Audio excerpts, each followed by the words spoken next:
সাধারণ মানুষ ছিল না, বরং পর্বতের মতো বিশাল ও শক্তিশালী এক দৈত্য দানব সভ্যতা। তাদের নগরী ছিল স্থাপত্যের এক মহাবিস্ময়, যার ঐশ্বর্য ও সৌন্দর্য ছিল সে যুগের কল্পনারও অতীত। কিন্তু ক্ষমতার দম্ভ আর সীমাহীন অহংকার কিভাবে এক সমৃদ্ধ সভ্যতাকে ধ্বংসের অতল গহ্বরে নিক্ষেপ করতে পারে, তার এক জীবন্ত দলিল হল আদ জাতি। চলুন কুরআনে বর্ণিত সেই শক্তিশালী ও উদ্ধত জাতির উত্থান ও পতনের শ্বাসরুদ্ধকর কাহিনীতে প্রবেশ করি। নূহ আলাইহিসসালামের মহাপ্লাবনের পর পৃথিবী যখন শান্ত হল, তখন মানবজাতি আবারও জেগে উঠল এক নতুন প্রত্যয়ে। তাদের জন্ম হয়েছিল এক অদ্বিতীয় স্রষ্টার প্রতি বিশ্বাস নিয়ে। সেই আদি মানুষেরা ছিল শক্তিশালী, পর্বতের মতো বিশাল দেহ তাদের, অসীম তাদের ক্ষমতা। কিন্তু এই সোনালী অধ্যায় বেশি দিন স্থায়ী হলো না। প্রজন্মের পর প্রজন্ম ধরে বিশুদ্ধতা ফিকে হতে থাকলো, অন্তরে দানা বাঁধল অহংকার, আর হৃদয়গুলো পাথরের মতো কঠিন হয়ে গেল। আবারও মানুষ নিজের হাতে মূর্তি গড়ে মিথ্যে প্রভুর সামনে মাথা নোয়াতে শুরু করল। সত্য চাপা পড়ে গেল বিস্মৃতির অতলে, আর ইতিহাস যেন নিজেকেই পুনরাবৃত্তি করতে থাকলো। অবশেষে একদিন নেমে এলো সেই পরম করুণাময়, পরম দয়ালু আল্লাহর বিচার। নূহ আলাইহিসসালামের নৌকা যখন আধুনিক ইরাকের সীমান্তের কাছে জুদি পাহাড়ে এসে ভিড়ল, তখন মহাপ্লাবন থেকে বেঁচে যাওয়া মানুষেরা নতুন করে জীবন গড়ার স্বপ্ন দেখতে লাগলো। তারা আশেপাশের উর্বর জমিতে গড়ে তুলল বসতি। তাদের অক্লান্ত পরিশ্রমে বেবিলন শহর আবারও জেগে উঠল। তাদের মধ্যে ছিলেন নূহ আলাইহিসসালামের পুত্র হাম এবং শ্যামের বংশধররা, যারা এই উর্বর অঞ্চলে বসতি স্থাপন করেছিল। সময়ের সাথে সাথে শ্যামের বংশধরেরা বেবিলন ছেড়ে দক্ষিণের দিকে যাত্রা করে এবং অবশেষে আরব উপদ্বীপে থিত হয়।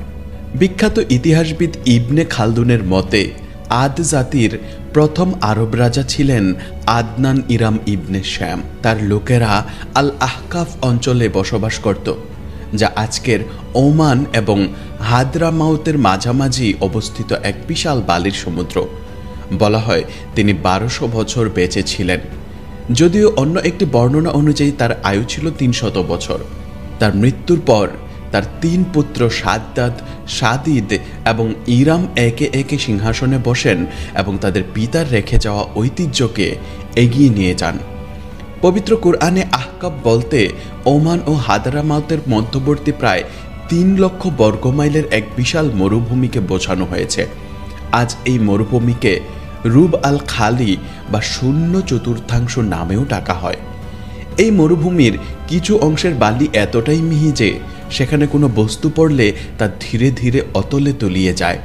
এই অঞ্চলে একসময় বাস করত আদ জাতি, যারা ছিল তাদের যুগের অন্যতম শক্তিশালী, সম্পদশালী এবং প্রভাবশালী এক সভ্যতা। ইমাম আল কুরতুবির মতে নূহ আলাইহিসসালাম এবং আদ জাতির মধ্যে 7টি প্রজন্মের ব্যবধান ছিল, যদিও ঠিক কত বছরের ব্যবধান তা ঠিক জানা যায় না। তবে এটি নিশ্চিত যে এই দীর্ঘ সময়ে মানবজাতি সর্বশক্তিমান আল্লাহর একত্বকে ভুলে গিয়েছিল। আমার series story of the man এর 3য় পর্বে আমি বলেছিলাম কিভাবে নূহের লোকেরা শয়তান ও তার অনুসারীদের প্ররোচনায় 360টি মূর্তি বানিয়েছিল।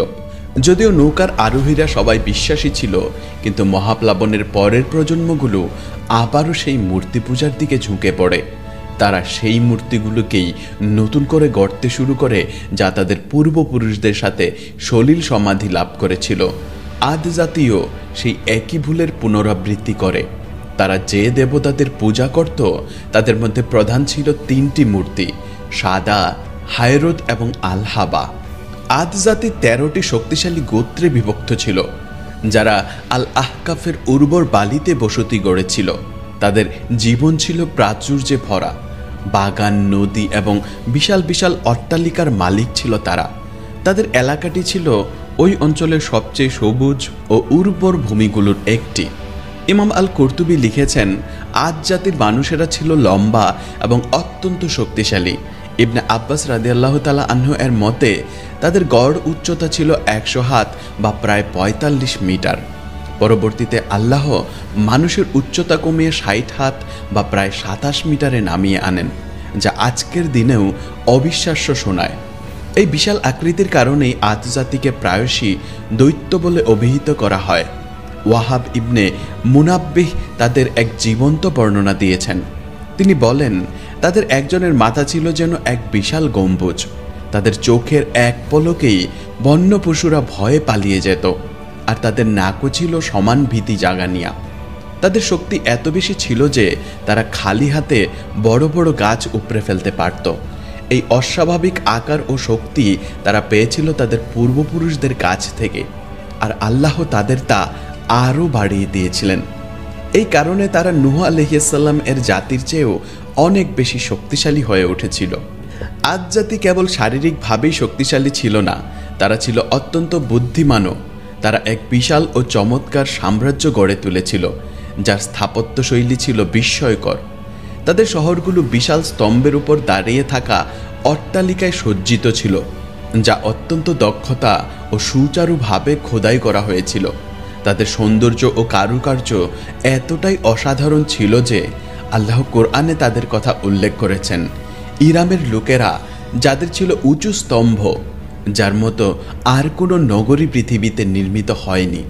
তাদের সমসাময়িক কোনো সভ্যতা তাদের স্থাপত্যের বিশালতা, সৌন্দর্য বা জাঁকজমকের কাছাকাছিও যেতে পারেনি। তাদের ভবনগুলো আকাশ ছুঁয়েছিল, আর তারা তাদের এই সৃষ্টি নিয়ে গর্ব করত। স্থাপত্যের পাশাপাশি তাদের ভূমিও ছিল পৃথিবীর অন্যতম উর্বর সবুজ, শ্যামল ও প্রাচুর্যে ভরা। একজন মানুষ যা চাইতে পারে তার সবই তাদের ছিল, কিন্তু কৃতজ্ঞ হওয়ার পরিবর্তে তারা হয়ে উঠল অহংকারী। ক্ষমতার সাথে সাথে এলো অত্যাচার। তারা নিজেদের শক্তি ব্যবহার করে দুর্বলদের ওপর আধিপত্য বিস্তার করতে শুরু করলো। বলা হয় তারা পথিকদের সর্বস্ব লুট করত এবং সারা দেশে দুর্নীতি ও অনাচার ছড়িয়ে দিয়েছিল। তখন পরম করুণাময় আল্লাহ তাদের পথ দেখানোর জন্য তাদের মধ্য থেকেই একজনকে নবী হিসেবে পাঠালেন। তিনি হলেন হযরত হুদ আলাইহিস সালাম। ইবনে মাসউদ রাদিয়াল্লাহু তাআলা আনহু এর মতে হযরত হুদ আলাইহিস সালাম ছিলেন একজন শক্তিশালী ও ব্যক্তিত্ব সম্পন্ন পুরুষ। কাব আল আহবার তাকে হযরত আদম আলাইহিস সালামের সাথে রূপ ও মর্যাদা সবচেয়ে সাদৃশ্যপূর্ণ বলে বর্ণনা করেছেন। ওয়াহাব ইবনে মুনাব্বিহ বর্ণনা করেছেন, আল্লাহ যখন তাকে নবুয়ত দান করেন তখন তার বয়স ছিল 30 বছর। তিনি তার জাতির সামনে দাঁড়িয়ে বললেন, হে আমার জাতি, একমাত্র আল্লাহর ইবাদত করো, তিনি ছাড়া তোমাদের আর কোনো উপাস্য নেই। তোমরা কি তবে তাকে ভয় করবে না? কিন্তু তার জাতির অহংকারী নেতারা তাকে উপহাস করে বলল, আমরা তো দেখেছি তুমি একজন নির্বোধ, আর আমাদের মনে হয় তুমি একজন মিথ্যাবাদী। তিনি উত্তরে বললেন, হে আমার জাতি, আমি নির্বোধ নই।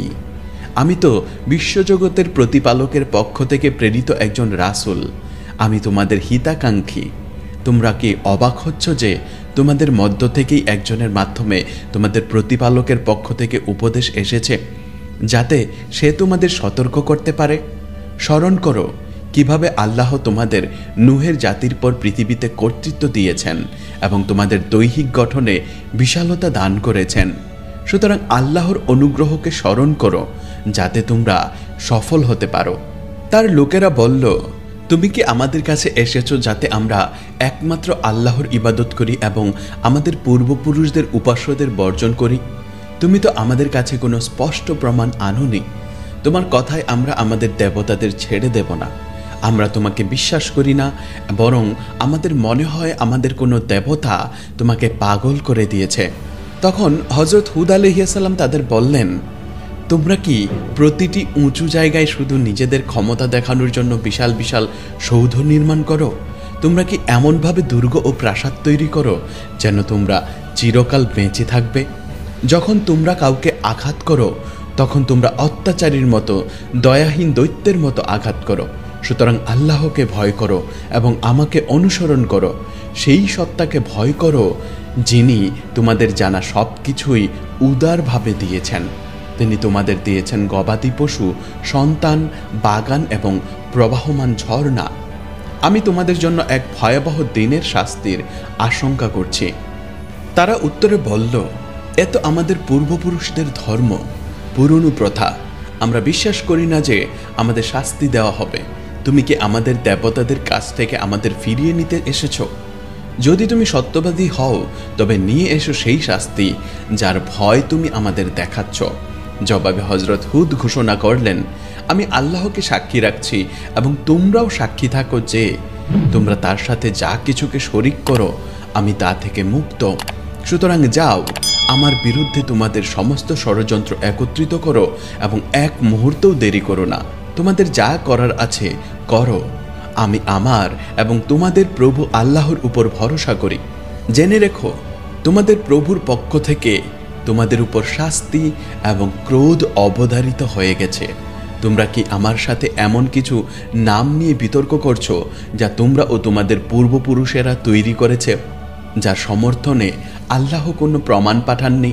তবে অপেক্ষা করো, আমিও তোমাদের সাথে অপেক্ষা করছি।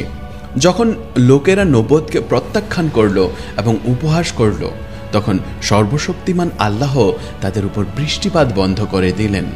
তাদের পানি শুকিয়ে যেতে লাগলো, নদী ও কূপগুলো মরে গেল এবং একসময় সবুজ ভূমিগুলো পরিণত হলো শুষ্ক মরুভূমিতে। সবুজ হারিয়ে গেল আর খাদ্যের তীব্র অভাব দেখা দিল। তারা 3 বছর ধরে এক ভয়াবহ খরার শিকার হলো। তারপরেও হযরত হুদ আলাইহিসসালাম তার জাতিকে আল্লাহর দিকে ডাকতে থাকলেন। তিনি তাদের বললেন, তোমাদের প্রভুর দিকে ফিরে এসো, তাকে মান্য করো, তাহলে তিনি তোমাদের উপর বৃষ্টি বর্ষণ করবেন। কিন্তু তারা ছিল অহংকারী ও এক গুঁয়ে। তারা আবারও তার বার্তা প্রত্যাখ্যান করল। অনুতপ্ত হওয়ার পরিবর্তে তারা বৃষ্টির জন্য প্রার্থনা করতে পবিত্র কাবা ঘরে একটি প্রতিনিধি দল পাঠালো। সেই সময়ে আদ জাতির কিছু আত্মীয় কাবার পবিত্র এলাকার মধ্যে বাস করত। এই লোকেদের আমালিক বলা হতো। সেই সময় তাদের নেতা ছিলেন মুয়াবিয়া ইবনে বকর, যার মা ছিলেন আদ জাতির কন্যা। মুসনাদে আহমদের একটি বর্ণনায় হারিস আল বাকরি রাদিয়াল্লাহু তাআলা আনহু বলেন, আমি একবার আল্লাহর রাসূল সাল্লাল্লাহু আলাইহি ওয়াসাল্লামের কাছে একটি অভিযোগ নিয়ে যাচ্ছিলাম। যখন আমি রাবা নামক এক স্থানে পৌঁছলাম, তখন বনু তামিম গোত্রের একজন বৃদ্ধাকে দেখলাম, যিনি অত্যন্ত হতাশ অবস্থায় বসেছিলেন। তিনি আমাকে বললেন, হে আল্লাহর বান্দা, আমি নবীর কাছে যেতে চাই, তুমি কি আমাকে সেখানে পৌঁছাতে সাহায্য করবে? আমি বললাম, আমার সাথে চলুন। আমি তাকে আমার উটের উপর বসালাম এবং মদিনার দিকে যাত্রা করলাম। যখন আমরা শহরে প্রবেশ করলাম, আমি দেখলাম মসজিদের লোকে লোকারণ্য। কালো পতাকা উড়ছিল এবং বিলাল রাদিয়াল্লাহু তাআলা আনহু নবীর সামনে একটি তলোয়ার হাতে দাঁড়িয়েছিলেন। আমি লোকদের জিজ্ঞাসা করলাম, কি হয়েছে? তারা উত্তর দিল, আল্লাহর রাসূল সাল্লাল্লাহু আলাইহি ওয়াসাল্লাম আমর ইবনুল আস রাদিয়াল্লাহু তাআলা আনহু এর নেতৃত্বে একটি সেনাবাহিনী পাঠানোর প্রস্তুতি নিচ্ছেন। আমি নবীর বাসভবনে ফিরে আসা পর্যন্ত অপেক্ষা করলাম। আমি তাকে অনুসরণ করে প্রবেশের অনুমতি চাইলাম এবং অনুমতি পেলাম। যখন আমি প্রবেশ করে সালাম দিলাম, তখন তিনি আমাকে জিজ্ঞাসা করলেন, তোমার এবং বনু তামিম গোত্রের মধ্যে কি কোনো বিবাদ আছে? আমি উত্তর দিলাম, হে আল্লাহর রাসূল, তারাই দোষী। এরপর আমি সেই বৃদ্ধার কথা বললাম, যার কোনো যানবাহন ছিল না এবং যাকে আমি আমার সাথে নিয়ে এসেছিলাম। আমি নবীকে বললাম যে তিনি দরজায় বসে আছেন। তিনি তাকে প্রবেশের অনুমতি দিলেন। আমি বললাম, হে আল্লাহর রাসূল, দয়া করে আমাদের এবং বনু তামিম গোত্রের মধ্যে বিষয়টি সমাধান করে দিন। এতে বৃদ্ধা বিরক্ত হয়ে বললেন, আপনি যদি তা করেন তাহলে আপনার জাতির অসহায় ও দুর্বলরা কোথায় আশ্রয় পাবে? আমি উত্তর দিলাম, সুবহানাল্লাহ, আমার অবস্থা তো সেই ছাগলের মতো হয়েছে যে নিজের মৃত্যু নিজেই বয়ে নিয়ে এসেছিল। আমি আপনাকে এখানে নিয়ে এসেছি, অথচ আমি জানতাম না যে পরিণতি এমন হবে। আল্লাহ আমাকে আদ জাতির দূতের মতো হওয়া থেকে রক্ষা করুন। তখন নবী সাল্লাল্লাহু আলাইহি ওয়াসাল্লাম জিজ্ঞাসা করলেন, আদের দূতের সাথে কি হয়েছিল? যদিও তিনি গল্পটি আমার চাইতে ভালো জানতেন, তবুও তিনি দয়া করে এবং কথোপকথনে অংশ নেওয়ার জন্য জিজ্ঞাসা করলেন। আমি উত্তর দিলাম, যখন আদ জাতির উপর দুর্ভিক্ষ নেমে আসে, তখন তারা কাইল নামক এক ব্যক্তিকে বৃষ্টির জন্য প্রার্থনা করতে পবিত্র কাবা ঘরে পাঠায়। পথে সে মুয়াবিয়া ইবনে বকরের কাছে আশ্রয় নেয় এবং সেখানে 2 গায়িকা দাসী যাদের নাম ছিল জারাদা তাদের গান শুনে এবং মদ্যপান করে সময় কাটাতে থাকে। সে সেখানে পুরো 1 মাস থেকে যায়। অবশেষে সে মাহরা পাহাড়ে গিয়ে আল্লাহর দিকে হাত তুলে প্রার্থনা করে, হে আল্লাহ, আপনি জানেন আমি এখানে কোনো অসুস্থের আরোগ্য চাইতে বা কোনো বন্দীকে মুক্ত করতে আসিনি। আমি কেবল আদ জাতির জন্য বৃষ্টি চাইতে এসেছি, যেমন আপনি আগে দিতেন। সেই মুহূর্তে তার উপরে কালো মেঘ ঘনিয়ে আসে। একটি কণ্ঠস্বর তাকে ডেকে বলে, একটি বেছে নাও। সে সবচেয়ে কালো মেঘটি বেছে নিল। তখন আরেকটি কণ্ঠস্বর ঘোষণা করে, তুমি ছাই ও ধ্বংস দ্বারা পূর্ণ মেঘটি বেছে নিয়েছ। এটি আদ জাতির কাউকেই ছাড়বে না। বাতাসের ভাণ্ডার থেকে ঠিক ততটুকু বাতাস ছাড়া হয়েছিল যতটুকু একটি আংটির ছিদ্র দিয়ে যেতে পারে, আর সেইটুকুই তাদের সম্পূর্ণরূপে ধ্বংস করার জন্য যথেষ্ট ছিল। ইবনে ইসহাকের মতে যখন আদ জাতির উপর ভয়াবহ খরা নেমে আসে তখন তারা বৃষ্টি পাওয়ার জন্য 70 জন লোকের একটি প্রতিনিধি দল পাঠায়। দলটি মক্কার পবিত্র এলাকার ঠিক বাইরে বসবাসকারী মুয়াবিয়া ইবনে বকরের বাড়িতে থামে। মুয়াবিয়া তাদের উষ্ণভাবে স্বাগত জানান, কারণ তারা ছিল তার আত্মীয়। দলটি তার সাথে পুরো 1 মাস কাটায়। সময়ের সাথে সাথে মুয়াবিয়া চিন্তিত হয়ে পড়েন। তিনি বুঝতে পারেন যে এই লোকেরা তাদের জাতির পক্ষ থেকে এক কঠিন সময়ে ঐশ্বরিক সাহায্য চাইতে এসেও লক্ষ্যভ্রষ্ট ও উদাসীন হয়ে পড়েছে। তাদের দায়িত্ববোধ জাগিয়ে তোলার জন্য তিনি তার 2 গায়িকা দাসীকে একটি গান গাইতে নির্দেশ দেন, যা প্রতিনিধিদের তাদের মিশন ও দায়িত্বের কথা মনে করিয়ে দেয়। প্রতিনিধি দলের মধ্যে একজন ব্যক্তি ছিলেন যিনি গোপনে হজরত হুদ আলাইহিসসালামের উপর ঈমান এনেছিলেন। অন্যদের এই উদাসীনতা দেখে বিরক্ত হয়ে তিনি দলটিকে বললেন, আল্লাহর কসম, কেবল তোমাদের প্রার্থনায় বৃষ্টি হবে না। বৃষ্টি তখনই আসবে যখন তোমরা তোমাদের নবীর কাছে ফিরে গিয়ে তাকে মান্য করবে। এই কথা বলে তিনি প্রকাশ্যে নবুয়তের প্রতি তার সমর্থন জানান। ফলস্বরূপ তাকে অন্যদের সাথে মক্কায় প্রবেশ করতে বাধা দেয়া হয়।